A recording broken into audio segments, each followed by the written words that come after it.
En esta segunda parte de lo que sería la descripción anatómica del corazón, vamos a comenzar con lo que sería el estudio interno de las cavidades del mismo.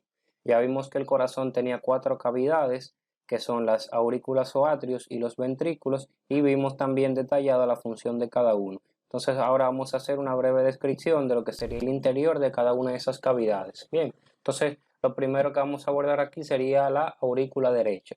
Ya sabemos que la aurícula derecha se comunica inferiormente con el ventrículo derecho a través de lo que es el agujero auriculoventricular derecho, donde vamos a tener a la válvula tricuspidia. Bien, entonces tener pendiente con relación al interior de lo que es la aurícula derecha, que vamos a tener la misma, lo que es la desembocadura de varios vasos, en este caso, aquí superiormente la desembocadura de lo que es la vena cava superior, inferiormente la desembocadura de lo que es la vena cava inferior y justo al lado entre la desembocadura de la cava inferior y el agujero auriculoventricular derecho, tenemos el orificio del seno coronario, que es el gran vaso venoso que se encarga del drenaje de la sangre desoxigenada del propio corazón. Bien, entonces, tener pendiente que dentro de la cavidad de la aurícula derecha podemos diferenciar dos porciones principales. Una porción rugosa, que es esta de acá, que está compuesto por una serie de músculos que se denominan músculos pectinados y son los que le dan su aspecto característico, y otra porción que es lisa, que es donde se encuentra la desembocadura de los diferentes vasos, cava superior e inferior, seno coronario y la entrada al ventrículo a través del agujero auriculoventricular derecho. Bien, entonces internamente podemos diferenciar la porción rugosa de la porción lisa a través de una elevación que se denomina cresta terminal. Esa estructura también se puede evidenciar en la superficie externa, pero no como una cresta, sino como un surco, que también se denomina surco terminal. Bien, entonces hacia el fondo podemos apreciar allá lo que sería la pared medial, o sea, la pared o tabique interauricular. O sea, esa es la pared que divide una aurícula de la otra. Lo que más llama la atención a nivel del tabique interauricular es esta pequeña depresión que se denomina fosa oval. La fosa oval es el vestigio de lo que una vez fue el agujero oval que en circulación fetal comunicaba ambas aurículas. Entonces, otro detalle importante de lo que es dentro de la cavidad de la aurícula derecha es que aquí podemos apreciar que tanto la vena cava inferior como el seno coronario tienen unas pequeñas válvulas, así como la que habíamos descrito. Entonces, estas válvulas, que son más que todo vestigio embriológico también, se denomina a la válvula del seno coronario como válvula de Tevesio y a la válvula de la vena cava inferior como válvula de Eustaquio.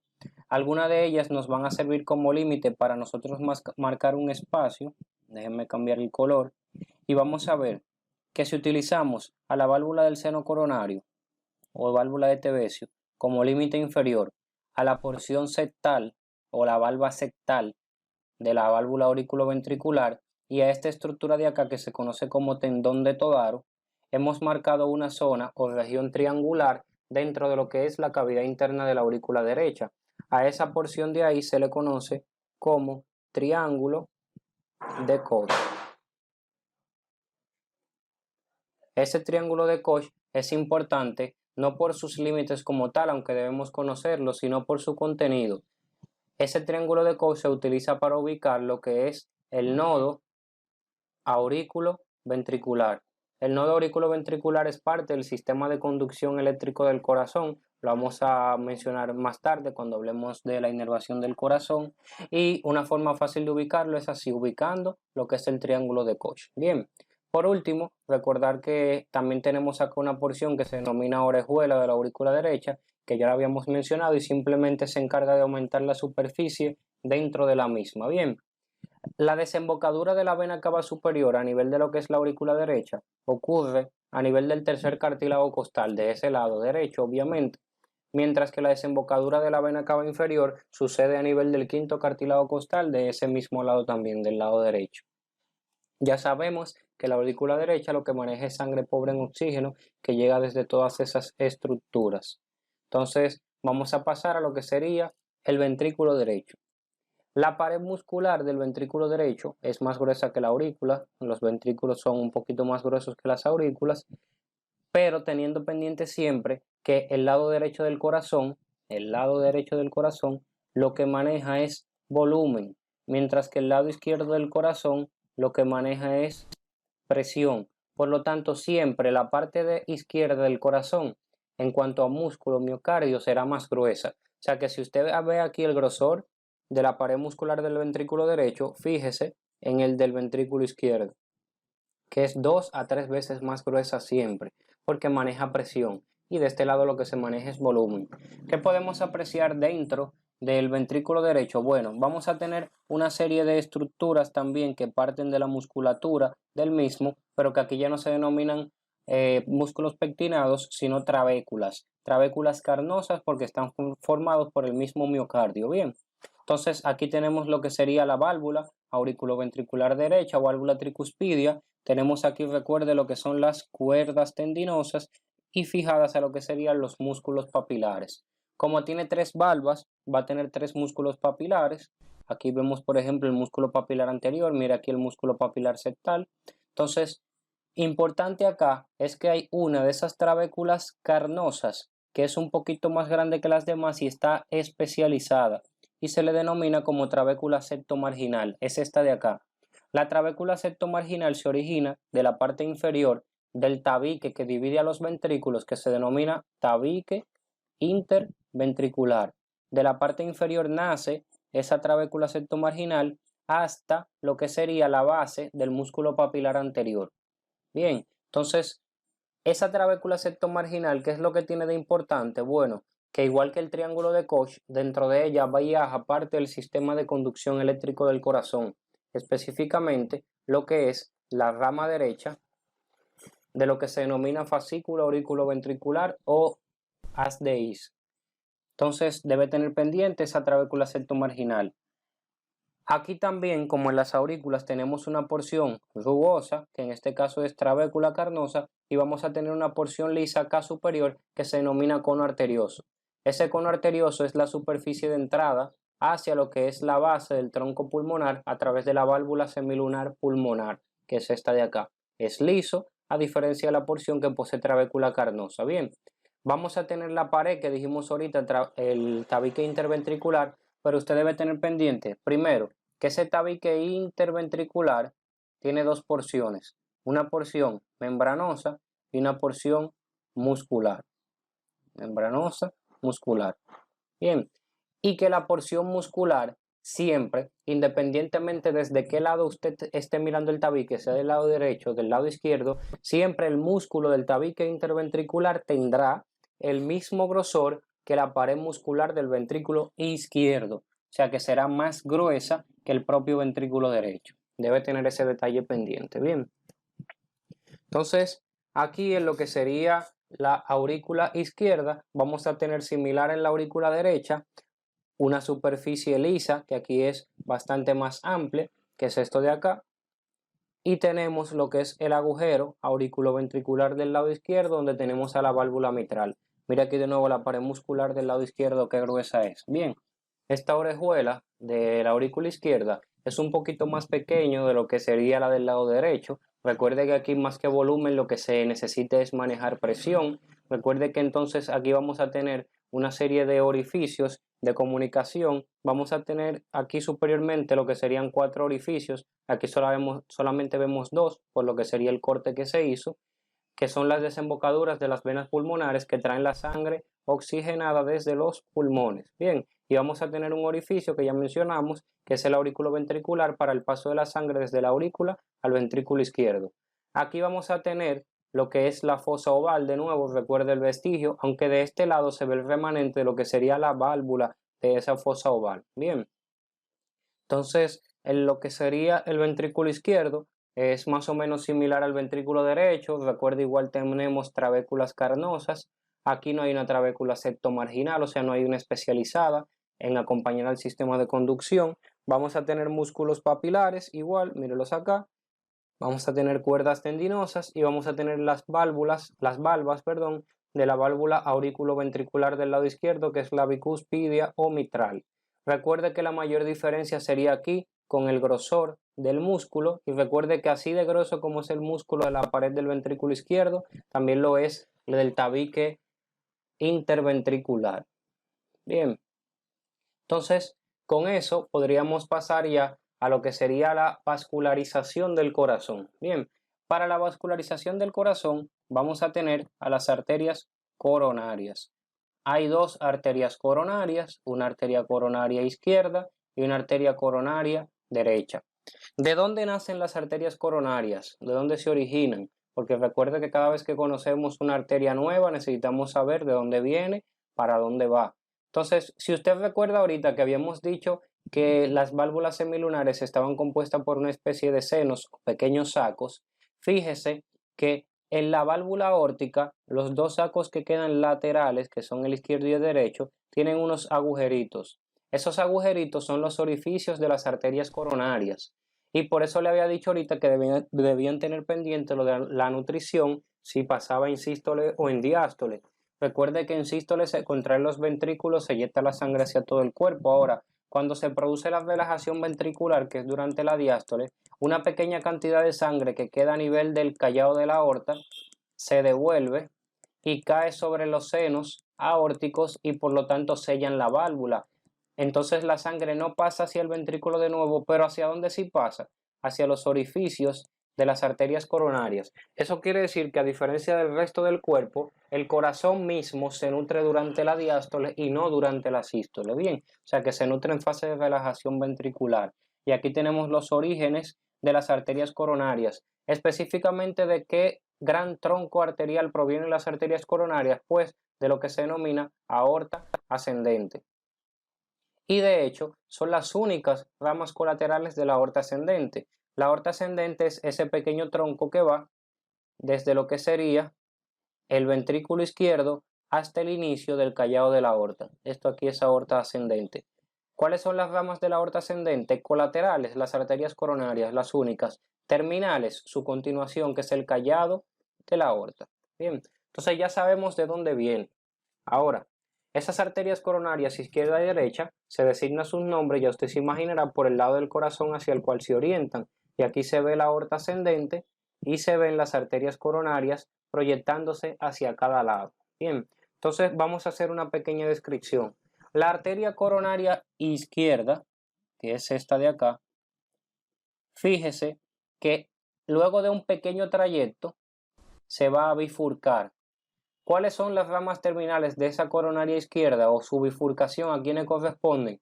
Vamos a tener una de sus ramas terminales que desciende por el surco interventricular anterior y se denomina a sí mismo arteria interventricular anterior o rama descendente anterior izquierda. Bien, es esta de acá.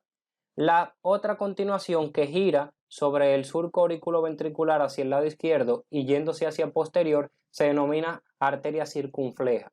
Entonces las dos divisiones de la coronaria izquierda son la interventricular anterior y la circunfleja, que es esta de acá. La coronaria derecha, fíjese que sigue su trayecto sin dividirse, gira igual que como lo hace la circunfleja del lado izquierdo y se va hacia la región posterior. En esta región posterior, esta es la coronaria derecha, sigue hasta que llega a lo que es el surco interventricular posterior, donde origina la arteria del mismo nombre, arteria interventricular posterior. Bien, además de eso que acabamos de mencionar, cada arteria coronaria también en los bordes del corazón da una rama que se denomina arteria marginal. La coronaria derecha da la marginal derecha en el borde derecho del corazón y la coronaria izquierda da la marginal izquierda en lo que sería el borde izquierdo del corazón, que es esta de acá. Bien, entonces lo importante de la vascularización del corazón es que usted conozca de esas arterias qué partes del corazón vasculariza cada uno. Y aquí les puse este cuadro comparativo, así como hicimos el de las válvulas, para ver si entendemos un poquito mejor esta parte. Entonces, por ejemplo, el atrio derecho, aurícula derecha, ¿quién lo vasculariza? Pues la coronaria derecha, no la izquierda. El atrio izquierdo, ¿quién lo vasculariza? Pues la coronaria izquierda, no la derecha. Ahora, cuando llegamos a los ventrículos, hay un pequeño detalle que usted debe tener pendiente y es que su libro le dice para cada ventrículo lo vasculariza la arteria correspondiente, pero la mayor parte. Por ejemplo, el ventrículo derecho es vascularizado ¿por quién? Principalmente por lo que es la coronaria derecha. O sea que la mayor parte de ese ventrículo derecho es vascularizado por la coronaria derecha, pero hay una pequeña parte que es vascularizado por la coronaria izquierda. Lo mismo pasa con el ventrículo izquierdo. La mayor parte es por la de su mismo lado, que es la coronaria izquierda, pero una pequeña porción es vascularizado por la coronaria derecha. O sea que ellas se comparten ahí un poquito lo que sería la vascularización de los ventrículos. Bien, entonces, el tabique interventricular lo vamos a dividir en lo que serían tercios. Tercios, entonces 3 tercios. La coronaria derecha, ¿qué parte del tabique interventricular va a vascularizar?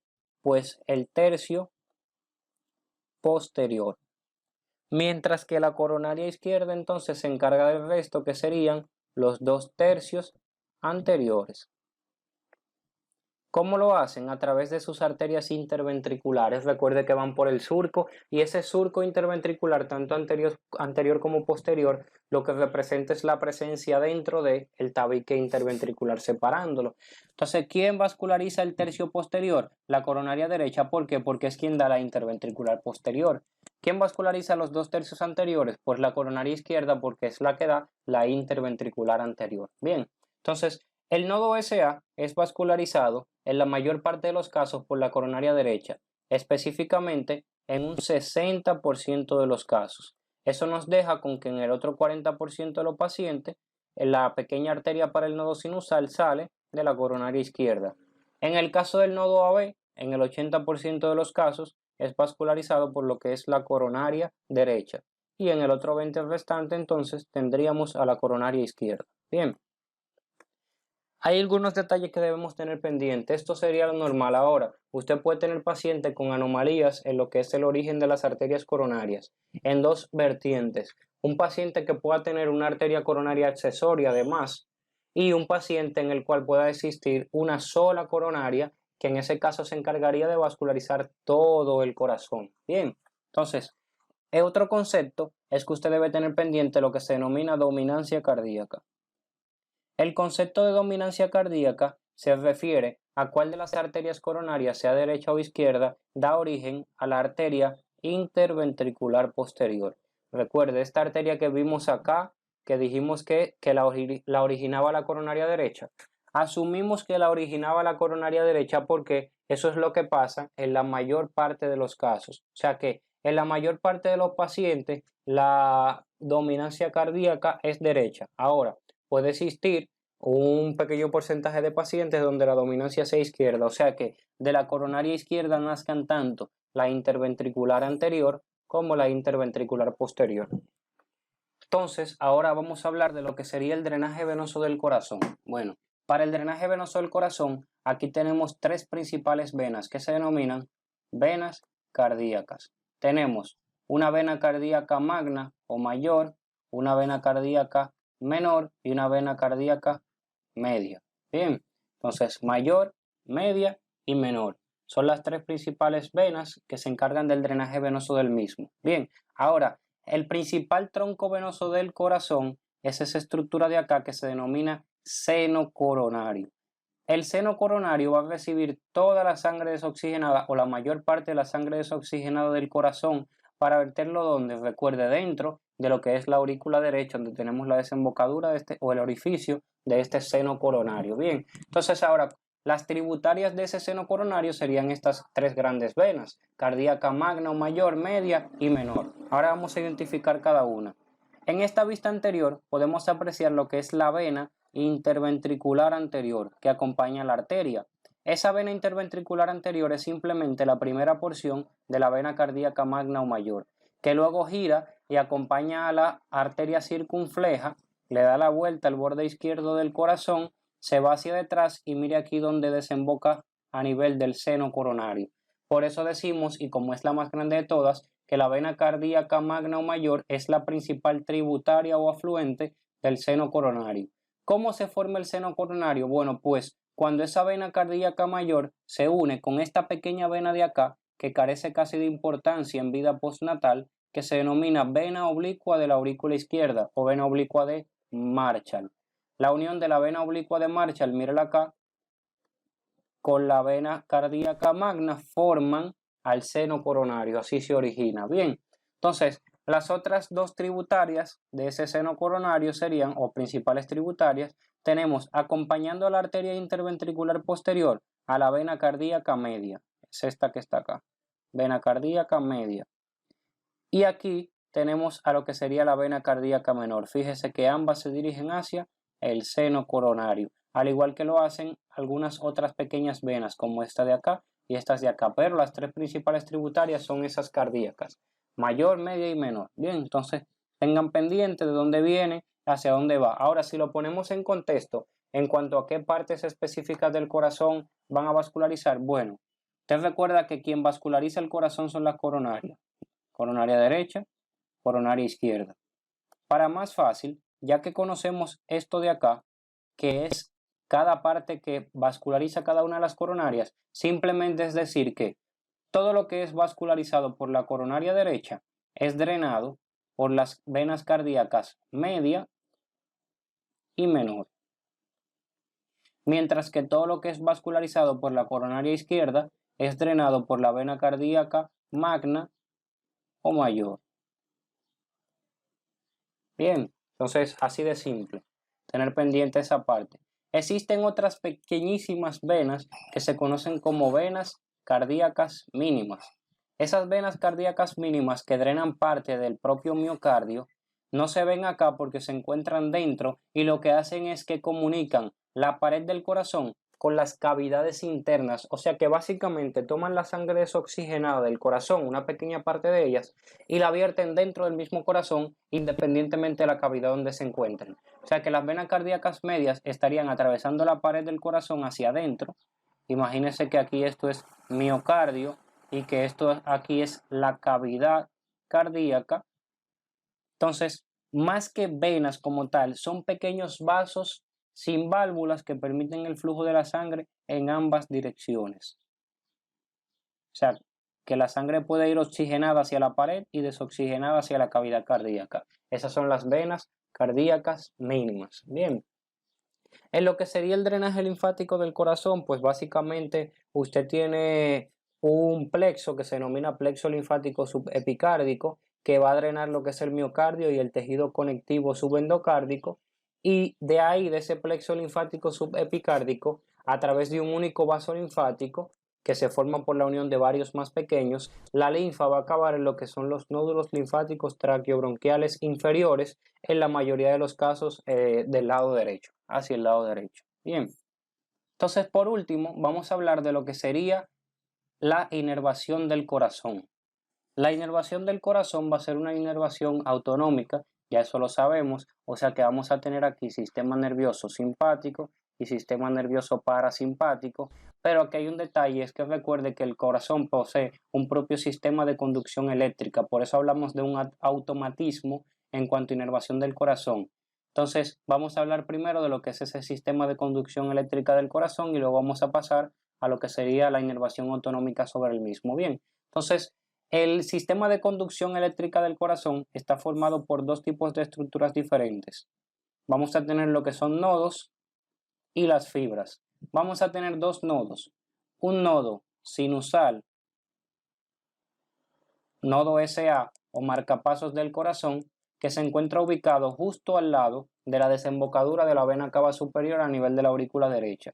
Como estamos estudiando acá la parte anatómica, no lo fisiológico, aunque lo mencionaremos, lo más importante para nosotros, recuerde que será dónde se ubican cada una de esas partes del sistema de conducción del corazón. Entonces ya sabemos dónde está el nodo sinusal.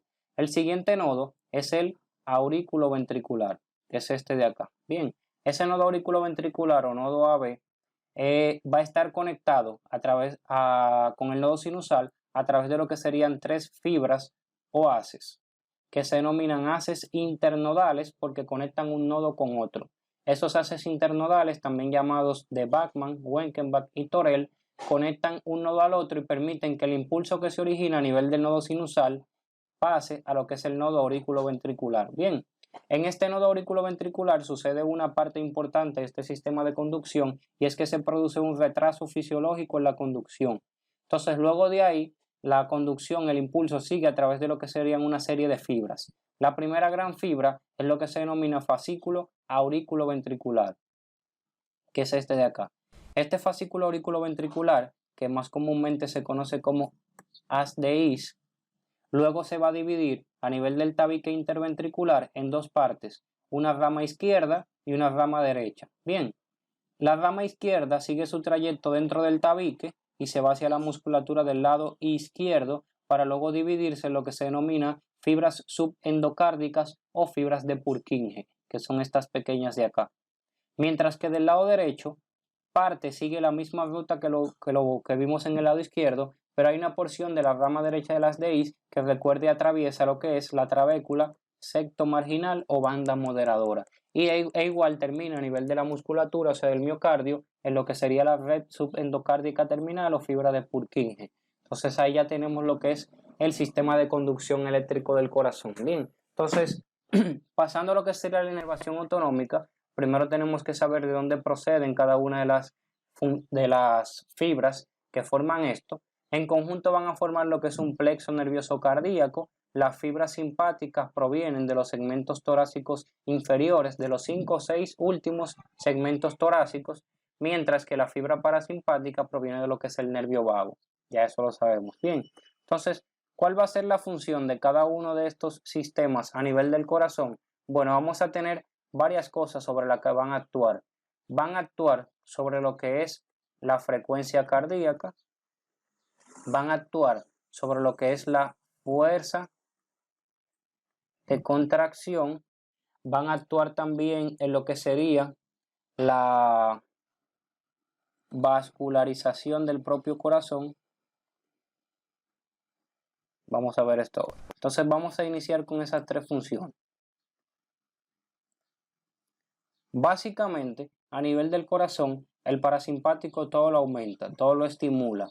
Aumenta la frecuencia cardíaca, aumenta la fuerza de contracción, por lo tanto, aumenta la despolarización dentro del sistema de conducción eléctrico del corazón, pero al mismo tiempo debemos tener pendiente, aunque casi siempre asociamos lo que es la vasodilatación al sistema nervioso parasimpático, aquí hay un excepto y es que las arterias coronarias, cuando se produce un estímulo simpático, se van a dilatar. El simpático dilata las arterias coronarias. ¿Por qué sucede esto? Recuerde siempre ir a lo básico de su fisiología, lo que es el sistema de lucha-huida o conservación de la energía en el caso del parasimpático.